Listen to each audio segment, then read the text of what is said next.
believe na ganun, well, ganun yung isang hopeful understanding ko sa mga resultang ito, sa outcome na ito, na by human nature, napapagod ang mga tao sa away, at the same time, na-appreciate nila yung palaban, and at the same time, gusto nila na may mga positive proposals.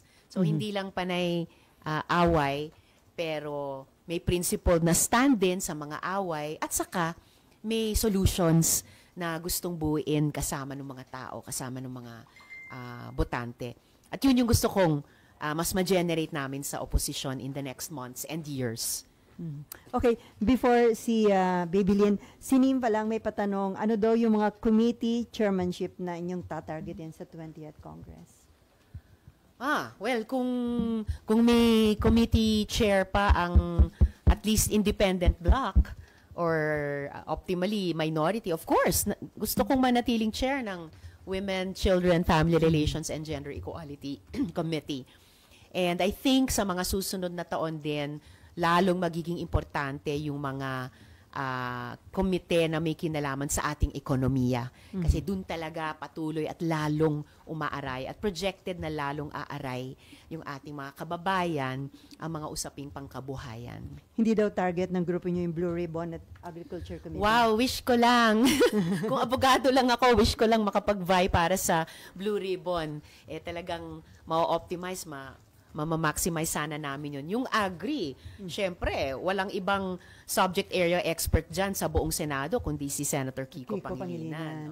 Ngayon wala na Senator Cynthia, so pwede na. Okay, Baby Lynn. Good morning, Senator Risa. Good morning, Sally. I would just like to know how you would define minority. Will there be a genuine minority, simple minority, real minority? How will you categorize that, and how will they impact legislation, the impeachment proceedings? How will the dynamics be, ma'am?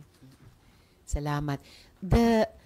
The dynamics have always been interesting. We can look back on many precedents ng genuine or real minority. Modesty aside, yung minority kami sa ilalim ni Senator Frank, nung 6 kami, nung 17th Congress, naging 4 kami, nung 18th Congress, still under Senator Frank.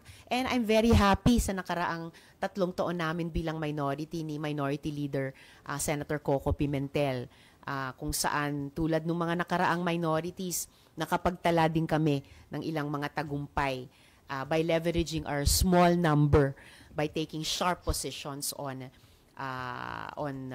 issues. So itong papasok na 20th Congress, of course, minority naman at the basic level defined yan numerically. Kung sino yung nag-vie para sa Senate President pero natalo, that's one path, would take the minority leadership. Nababalitaan natin, merong ding bloke ngayon na posibleng mag-vie for minority leadership by simple fact of their having the possibly second biggest number as of now. Siyempre, lahat ng mga numbers na yun will be made of record on the floor only during the election. So, yun. And that's why I said na kung may ibang bloke na makukuha yung title ng minority at hindi kami nagaling sa opposition or independent forces, that's why option yung independent bloc. Yung usapin ng impeachment, of course, weighs heavily, as it did during the campaign, weighs heavily on paano organisahin ang Senado. So yun, I think there are numerical but also substantive bases sa pagbubuo ng minority sa ngayon, and are failing to get that title, at least an independent bloc. And importante, lalo na leading up to 2028. Okay, before RG and Mean, ma'am, kahit na open nga si Presidente na makipag-reconcile kina BP Sara sa mga Duterte, obligasyon niyo pa rin na ituloy itong impeachment trial laban kay Vice President Sara Duterte? Well, obligasyon po ng Senado yan, batay sa konstitusyon, dahil tinransmit ng House yung kanilang articles of impeachment sa amin. And napansin nyo naman, kahit during the campaign, may nasimulan lang ilang preliminary steps. Mga simpleng pagpapasukat para sa impeachment robes, maya't maya sumasagot si SP sa mga tanong ninyo tungkol sa impeachment. So, I expect that as a matter of course, ayon sa utos ng konstitusyon, sisimulan na namin yung mga further preliminaries nitong susunod na sesyon. Pero with the new composition daw ng Senate, malaki yung chance na ma-acquit si BP Sara. Do you think so, ma'am? I think tulad sa kasalukuyang komposisyon ng Senado, magiging pahirapan for either side. Ipaglalaban ang bawat boto because we have yet to hear even the first piece of evidence. At doon naman kami babatay at dapat bumatay. Bilang senator judges na exercising neutrality, we have yet to hear the first voice of the first prosecutor to present the first evidence on the first article of impeachment. So kumbaga, nasa genesis pa lang tayo.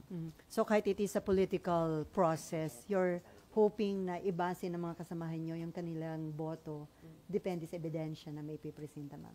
Yun yung dinedemand ng Constitution sa amin. And sa Senate, we always presume good faith on the part of each other. So yung ugali ko, yun din yung inaasahan ko sa mga colleagues.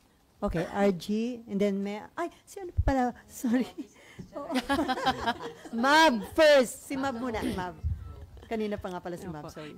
Ma'am, going back lang po dun sa Senate presidency, meron na po bang kumausap sa grupo ninyo? Because we have heard na Senator Cheese and former Senator Tito Sotto actually talked to some groups daw po. They haven't talked to us as a group. Or even individually. They haven't talked to me individually. Text message, ma'am. Wala ring text message. At most. Ma'am, yun Pero take note, ang minority, kahit pag hindi kinakausap, nagsasalita. Ma'am, linawin ko lang po, kasi di ba when we talk about blocks, usually parang, okay, pare-pareho tayo ng boto. Would it be the same for you and your group?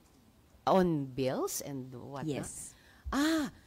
Well, sa karanasan ko sa nakaraang tatlong minorities, kanya-kanyang boto pa rin. But of course, we talk.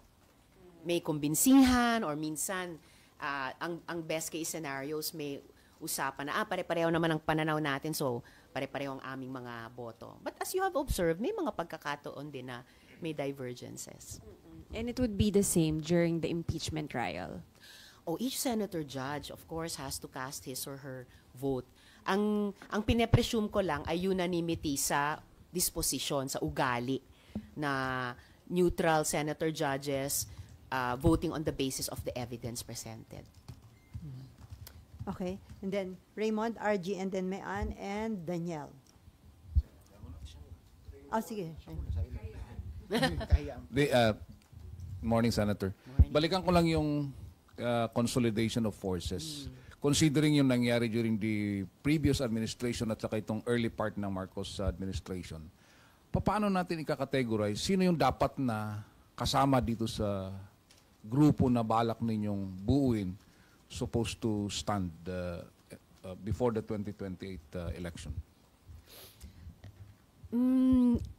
Naniniwala ako dun sa sining Field of Dreams na if you build it, they will come. May mga unities na presumed among yung mga puwersa na nagsama-sama sa kampanyang ito at pinagtagumpay yung mga partido at yung mga senador namin. Siguro in the next 9 months, helpful process, i-articulate namin ano-ano ba yung mga yon. And then tingin ko, the kind of group that we are or the kind of group that we will become, mag-a-attract ng mga like-minded saka mga fellow travelers. Or yung ibang kami or yung ibang section sa amin, magre-reach out, mag-iimbita na mga tingin namin or tingin nila ay katulad din. So, I think there's a kind of organic growth na mangyayari doon na pagsisimulan itong electoral results. Speaking of the impeachment, nag-declare si Vice President Sara Duterte, ang gusto daw niya, bloodbath. Anong naging dating sa inyo dito as one of the senator judges? Well, bilang senator judge, wala naman sa bokabularyo ko para sa impeachment yung ganyang salita. But as I said, and I am committed just to have that neutrality